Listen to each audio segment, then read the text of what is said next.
Bonjour et bienvenue dans Prière Inspirée. Je suis heureux de vous retrouver aujourd'hui pour vous parler en particulier des réseaux sociaux et je veux m'adresser aux jeunes, aux moins jeunes et aux plus jeunes parce que ça nous touche tous, les réseaux sociaux. Et avec ce titre particulier, un message important pour toi qui aime tant être admiré. Alors, on se l'avoue peut-être pas, mais nos actions reflètent, à savoir, est-ce qu'on aime être admiré? Est-ce qu'on fait des choses pour être vu? Est-ce qu'on publie des choses pour recevoir des compliments? Et vous savez, c'est un grand danger. Si vous appartenez à Jésus-Christ, vous avez fait le choix de renoncer à votre vie. Si vous appartenez réellement à Jésus-Christ, eh bien, la graine de blé, elle est tombée à terre et elle doit mourir pour pouvoir porter du fruit. Sinon, elle reste seule. Et tant que la graine de blé n'est pas tombée en terre et qu'elle n'est pas morte, alors oui, elle reste seule. Et quand on est seul, on veut des amis, on veut être entouré, on veut peut-être être vu, on veut être reconnu pour qui nous sommes. Et c'est là qu'on peut s'ouvrir à toutes sortes de choses mauvaises et négatives pour notre vie. Alors, les réseaux sociaux. On peut être, et on parle pendant cette semaine de l'humilité, choisis l'humilité comme ton maître. On peut être tout excité parce qu'il y a des gens qui nous suivent sur les réseaux sociaux, ou parce qu'on est admiré dans notre métier, dans notre poste au travail, peut-être à cause des études qu'on a faites. On a peut-être l'occasion, à chaque fois qu'on peut le placer quelque part, de parler des études, des voyages, des biens qu'on a eus, qu'on a vus, des choses qu'on a faites. Et tout ça, c'est un piège et c'est le reflet, en fait, de ce qu'il y a dans notre cœur, mais surtout de ce qui nourrit notre cœur. Aujourd'hui, le Père m'a parlé, le Saint-Esprit m'a encouragé cette semaine à vous partager sur ce sujet important. Parce qu'il veut que vous puissiez marcher sur le chemin étroit et resserré qui mène à la vie et réussir votre vie comme lui, il dit qu'on réussit. Et je voudrais vraiment, et que ce soit au nom de Jésus-Christ, pour quelqu'un qui m'écoute aujourd'hui, que ce soit cette émission, ce temps de prière, quelque chose, une parole, une révélation qui va te permettre, vous permettre de rester sur le chemin étroit et resserré qui mène à la vie. Alors, on peut vraiment être excité parce que à cause de notre voiture ou de notre belle maison, la vue, notre beauté extérieure, on peut peut-être être heureux parce qu'à cause de la forme de notre corps, de la beauté de notre visage, les beaux habits qu'on met, la marque de nos habits, etc. On peut être excité parce qu'on a 1000 vues sur notre publication, qu'on a 150 j'aime et qu'on a 50 commentaires. Et vous le voyez, il y a tellement de réseaux sociaux. On pourrait parler de Facebook, on pourrait parler d'Instagram, on pourrait parler de Twitter, on pourrait parler de TikTok, on pourrait parler de Pinterest, etc., etc., etc. Tellement de choses et tellement de possibilités d'être en contact avec tout le monde, tout en étant pourtant parfois, pour certains, extrêmement seuls et vides à l'intérieur. Alors, on peut être excité d'avoir été certifié sur Facebook, sur Instagram, d'avoir reçu le cadre YouTube, parce que moi j'ai 100 000 abonnés. Frères et sœurs, il faut vraiment, vraiment faire attention. Vous voyez, il y a quelques semaines, EMCI TV est passé à 1 million d'abonnés sur la chaîne YouTube. Je peux vous le dire très clairement, ce qui se passe ici dans les bureaux, parmi aussi ce qu'on appelle le board, donc les responsables ici spirituels, et dans la technique également de MCI. Et il n'y a pas... La seule joie, c'est de se dire, il y a des gens qui entendent parler du Seigneur Jésus-Christ. Frères et sœurs, la seule joie qu'on devrait avoir, d'être mis sur le devant,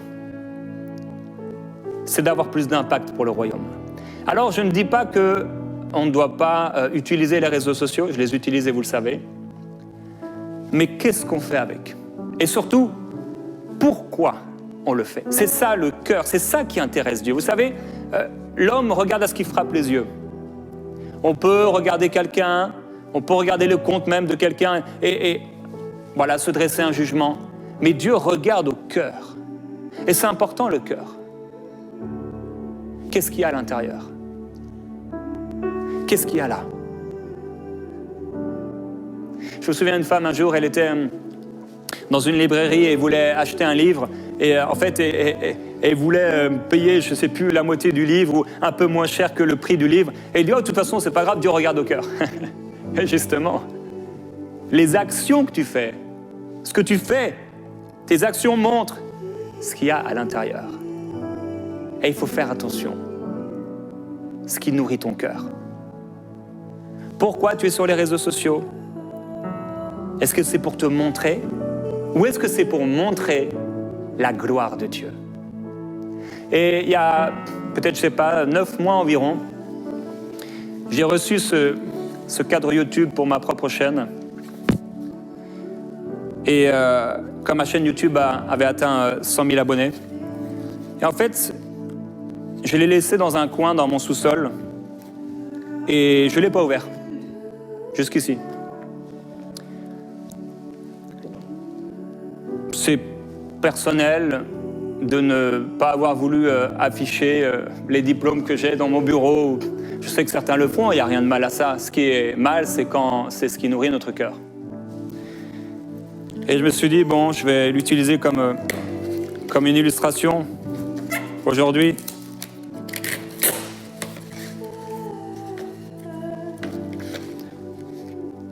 Une lettre du directeur de YouTube. Votre trophée a été vérifié et emballé avec soin par Rick. Rick, il ne me connaît pas, hein. Suzanne, le CIO de YouTube. Ça doit être une femme, j'imagine. La femme, elle ne me connaît pas. Elle ne sait même pas qui je suis. Et elle m'envoie un trophée. Jérémy Sordrill. En plus, c'est écrit en anglais. Bon, ils auraient dû le faire en français. Vous avez dû voir comme moi sur YouTube des personnes qui font des vidéos pour montrer leur beau cadre. Alors, il n'y a rien de mal à avoir un cadre. Il n'y a rien de mal à avoir un diplôme qu'on affiche.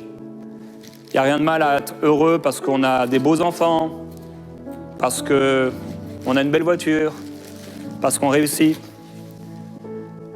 Mais qu'est-ce qui nourrit notre cœur? Est-ce que notre valeur, elle est dans la réputation, dans ce que les gens disent de nous? Le fait qu'on ait des j'aime, le fait qu'on soit suivi? Ou est-ce que notre valeur, ce qui anime notre cœur, notre nourriture, c'est Seigneur, je veux faire ta volonté. C'est ce qui doit être dans notre cœur.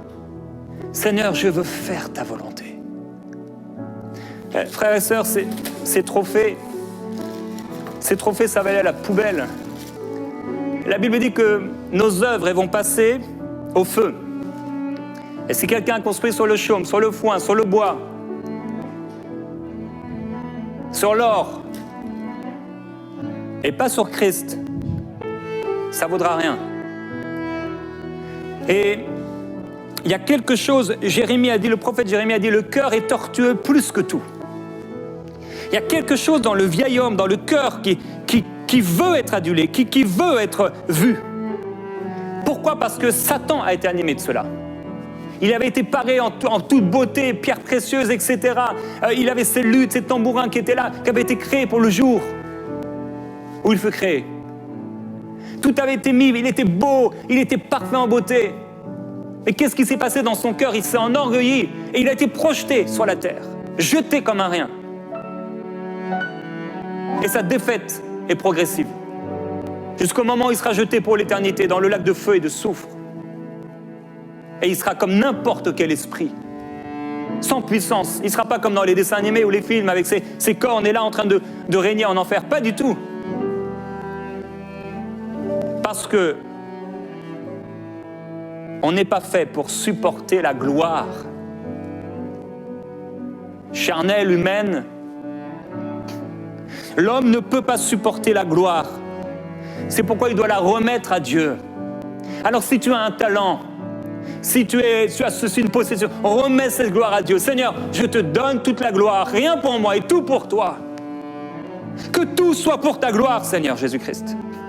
Vous avez peut-être entendu dans les actualités une jeune fille de 18 ans qui était connue sous le nom de Dee sur TikTok. Et le jour de mon anniversaire cette année, elle s'est suicidée. Elle avait quoi? 1 400 000 fans sur les réseaux sociaux. Et elle s'est suicidée. C'est dangereux, la gloire. Ça ne remplit pas le cœur. Combien de gens connus, les stars, ils ont tellement de fans, et ces gens-là se retrouvent dans des hôtels le soir, ils boivent, ils se droguent, parce que l'homme ne peut pas supporter la gloire. C'est pourquoi que si Dieu apparaissait maintenant, là, tel qu'il est, on mourrait tous, notre corps ne peut le supporter. C'est pourquoi on va être revêtu d'un corps nouveau. Et on peut être triste de voir une jeune fille comme ça, qui s'est suicidée. Il y a vraiment, oui, de quoi pleurer, de voir ces jeunes qui souffrent des réseaux sociaux parce que, quelque part, ils ont recherché à être vus, à être admirés, mais tu n'as pas besoin d'être vu. Tu n'as pas besoin d'être admiré. Parce que Dieu te voit, et parce que Dieu t'aime, et parce que tu as de la valeur à ses yeux. Et je veux t'encourager, toi qui es jeune et qui m'écoutes, ne cherche pas à être vu. Tu n'as pas besoin de montrer comme beaucoup le font aujourd'hui, montrer ta poitrine, montrer tes formes, montrer ton corps pour être accepté, pour être aimé. Dieu t'aime et ça devrait te suffire. Mais je prie que tu reçoives une révélation toute fraîche, nouvelle, de l'amour de Dieu pour toi qui comble ton cœur, qui te remplit au point où même seul Christ te suffit. Christ te suffit. Vis pour lui. Si tu publies quelque chose, publie-le pour lui. Si tu mets quelque chose, tu postes quelque chose, tu écris un commentaire, que tout soit pour sa gloire. Est-ce que ça veut dire qu'on ne peut pas parler de sa vie, on ne peut parler de rien, on est juste, voilà, rien de privé ne doit être affiché en public? Non. Mais quel est le motif? Si c'est pour donner des nouvelles, aucun souci. Si c'est pour être applaudi, pour être accepté, pour être approuvé, c'est dangereux. C'est une piste glissante. Alors le prophète dit à Jérémie, j'aimerais vous partager ça. Jérémie chapitre 2, verset 5. Ainsi parle l'Éternel. Quelle iniquité, c'est-à-dire quelle chose mauvaise vos pères ont-ils trouvé en moi pour s'éloigner de moi et pour aller après des choses vaines et devenir eux-mêmes vanité. Quand tu es en train de suivre des choses vaines, tu deviens toi-même vanité. Réfléchis un peu. C'est pas parce que tu es jeune que tu es forcément bête et sans jugement. La vanité n'a jamais autant attiré l'Église. Les chrétiens sont devenus remplis de convoitises. Les adolescents s'envoient des photos de leur sein, de leur sexe. C'est terrible.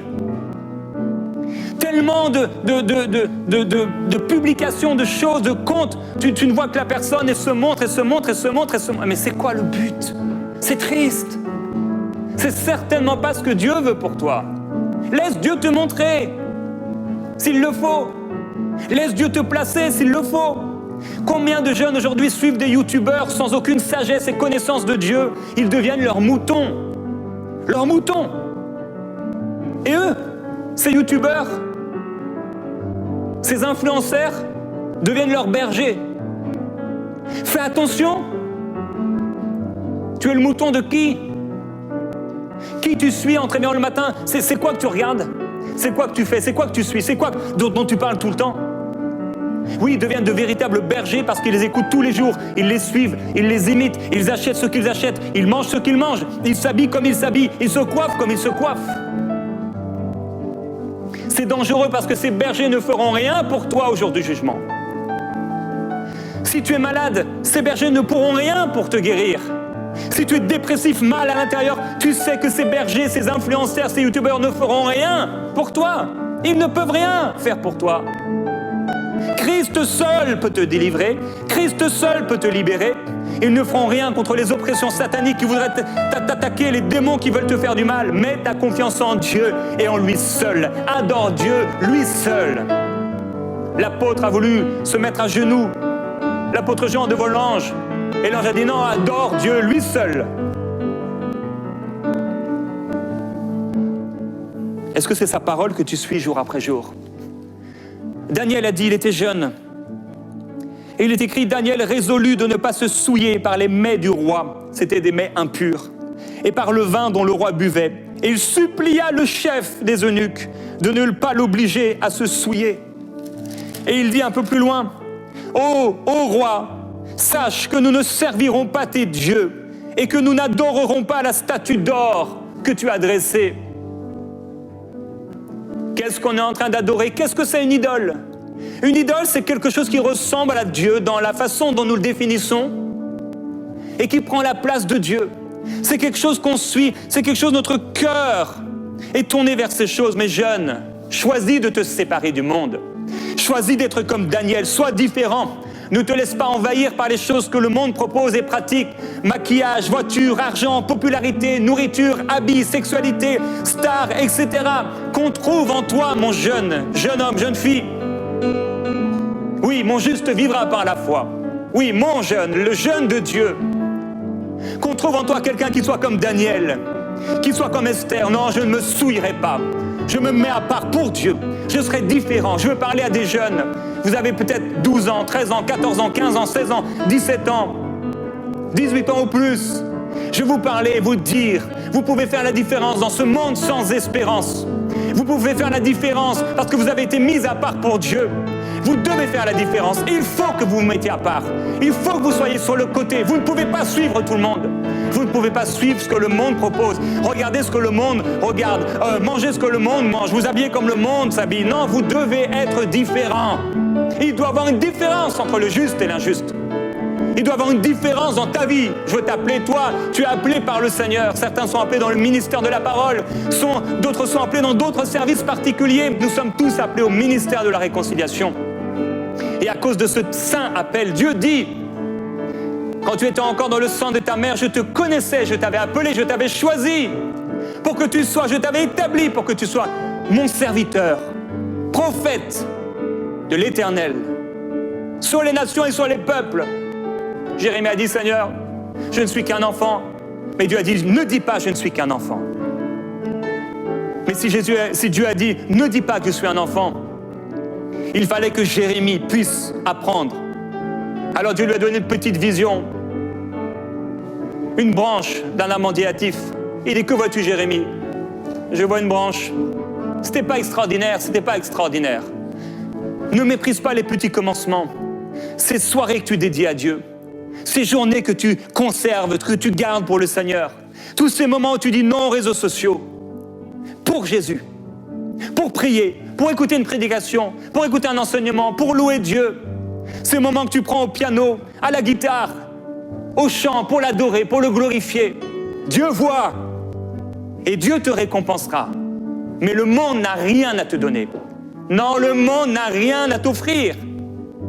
L'idolâtrie, c'est le culte rendu à des idoles. Une passion, une admiration excessive vouée à quelqu'un. Si tu es chaque jour en train de suivre des comptes, tu suis des comptes sur Instagram, tu suis des comptes sur TikTok, tu regardes des vidéos. Oh, tu regardes des choses et tu cherches des vidéos drôles. Oh, c'est rigolo. Mais qu'est-ce que ça crée en toi? Tu deviens comme eux, tu deviens comme elles. Au début, tu t'habillais d'une certaine façon et maintenant, tu t'habilles comme elles. Maintenant, tu parles comme eux. Est-ce que ça veut dire qu'on ne doit jamais aller sur les réseaux sociaux? Est-ce que ça veut dire qu'on ne va jamais regarder des vidéos drôles? Non. Qui est-ce que tu suis? Qui est ta passion? Tu ne peux pas dire « Oh Dieu, oui, c'est toi que je sers, tu es le premier dans ma vie », si en réalité, il ne s'agit pas des choses qu'on dit avec les lèvres. Mais si en réalité, tu es constamment en train de suivre des gens qui ne te connaissent même pas, comme Rick, qui ne sait pas qui je suis. constamment nourri. Et alors tu veux faire pareil. L'apôtre Paul a dit, moi je pourrais mettre confiance dans ma chair. Et là il va le dire et énumérer tout ce qu'il était aux yeux des gens. Et c'était quelqu'un d'important. Il dit, mais ces choses qui étaient pour moi des gains, je les ai regardées comme une perte à cause de Christ. Et il dit même, je regarde toutes les choses comme de la boue, comme une perte. À cause de l'excellence, de la connaissance de Jésus-Christ, mon Seigneur, pour lequel je vais renoncer à tout. Et Paul dira, que personne donc ne mette sa fierté dans des hommes. Et l'apôtre nous encourage, ayez en vous les sentiments qui étaient en Jésus-Christ. Lui qui est Dieu, il n'a pas regardé comme une proie arrachée d'être égal avec Dieu, mais il s'est humilié lui-même. Il s'est humilié en devenant obéissant jusqu'à la mort de la croix. Vous aussi, dépouillez-vous. Jeune homme, jeune fille, qu'est-ce que tu vas faire de ta vie? Si à chaque fois que tu as un moment, tu vas sur les réseaux sociaux, ça devient une idole, ça devient une drogue. Tu as besoin de rencontrer le Seigneur Jésus-Christ comme pour la toute première fois. Tu as besoin d'être touché par lui. Tu as besoin d'être saisi par lui et d'être transformé. Alors, si tu réalises soit que les réseaux sociaux ou peut-être quelqu'un que tu suis est devenu une idole dans ta vie, demande pardon au Seigneur. Prends une décision. Si tu réalises que tu commences à faire des choses, à t'habiller d'une certaine façon, à te prendre en photo de façon où tu ne devrais pas, à moitié dénudé peut-être, tu cherches à paraître, à être vu, à être contemplé. Repens-toi. Si tu réalises que tu es toujours à la recherche de quelqu'un qui va t'aimer, tu regardes des vidéos impures, tu te souilles, repens-toi. Daniel a supplié le responsable de ne pas se souiller. Est-ce que tu as voulu tellement une délivrance, voulu tellement marcher avec Dieu que tu as été jusqu'au point de supplier Dieu de te libérer de cela? Je veux prier pour toi. Père, je prie pour ce jeune homme, pour cette jeune fille, mais aussi pour cette personne qui m'écoute, qui est plus âgée, mais avec les mêmes luttes, avec les mêmes défis. Sa valeur est en toi. Tu dis qu'elle a de la valeur à tes yeux. Tu dis que c'est ton serviteur, ta servante. Père, je prie que sa valeur, son identité, ne proviennent pas de ce que les gens disent, de ce que les gens pensent, de ce que les gens voient d'elle ou de lui, mais que sa valeur et que son identité soient en toi. Je prie, Père, que ce jeune, cette jeune, soit transformé dans sa mentalité, dans sa pensée. Je prie que cette personne prenne des décisions radicales pour être proche de toi, rester proche de toi. Que personne, comme Paul a pu le dire à l'époque, ne se perde par amour du monde, comme Démas qu'il avait abandonné pour le monde, par amour pour le monde. Que personne, Père, ne suive le Dieu de ce siècle, Père, je prie qu'il y ait un tri qui soit fait dans le cœur, une repentance profonde dans le cœur. Pour tous ceux qui ont été idolâtres, à l'époque c'était des idoles, de statues, des idoles comme des statues d'or et d'argent, de pierre. Et les gens, ils prenaient ça dans leur maison et ça devenait l'idole de la maison, le Dieu de la maison. Et ils offraient des offrandes à cette idole qu'un homme avait fabriquée de ses mains. Et aujourd'hui, l'idole de la maison, c'est plus une statue, mais c'est là, c'est ce qu'on regarde. C'est ce pourquoi on vit, c'est ce qui nous nourrit, c'est ce qu'on recherche, c'est ce que poursuit notre cœur. Quand tu te réveilles et que là, tu vas commencer peut-être à te préparer ton déjeuner, c'est quoi que tu fais? Tes pensées. Est-ce que tu prends ton téléphone et tout de suite, là, tu commences à regarder ce qu'on a dit de toi? Est-ce que des gens ont dit j'aime, mis j'aime? Est-ce que des gens ont regardé? Est-ce que des gens t'ont suivi? Oh, précieux Père, je prie, Père, que ton amour les couvre. Père, je prie parce que beaucoup sont blessés, beaucoup sont meurtris. Beaucoup ont été brisés, beaucoup ont été blessés, beaucoup sont amers à l'intérieur et souffrent de solitude, souffrent dans l'incompréhension, souffrent parce qu'on a été dur, leurs parents, leurs frères, on a été méchants avec eux et ils souffrent à l'intérieur. Ils ont besoin d'être respectés, ils ont besoin d'être reconnus, ils ont besoin d'être approuvés, ils ont besoin d'être aimés, mais toi seul peux les aimer, toi seul peux les approuver.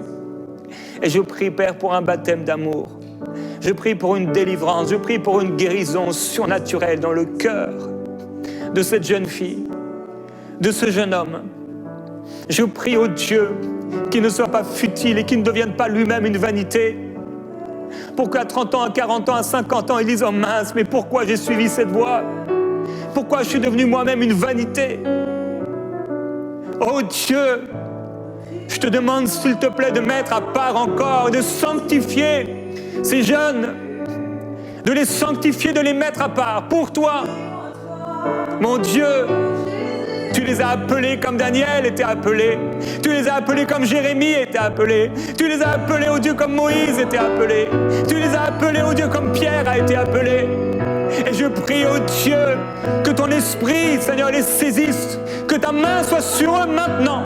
Si tu veux être touché par Dieu, lève les mains maintenant là où tu te trouves. Au nom de Jésus-Christ, Père, touche-la là où elle est. Que ton esprit la saisisse maintenant. Au nom de Jésus-Christ, qu'elle soit remplie du Saint-Esprit maintenant. Que ton esprit la saisisse, oh Dieu, et la bouleverse là où elle est. Oh mon Dieu, qu'il se passe quelque chose de nouveau dans son cœur. Maintenant par le Saint-Esprit, que la gloire de Dieu vienne sur toi. Sois remplie de la présence de Dieu. Oh Dieu, baptise-la dans ton amour. Baptise-la, oh Dieu, dans la puissance de l'Évangile. Baptise-la en Christ, qu'il en soit ainsi. Au nom de Jésus-Christ, qu'elle soit transformée à tout jamais. Au nom de Jésus-Christ. Alléluia. Gloire à Dieu. Fais le tri et suis Jésus-Christ.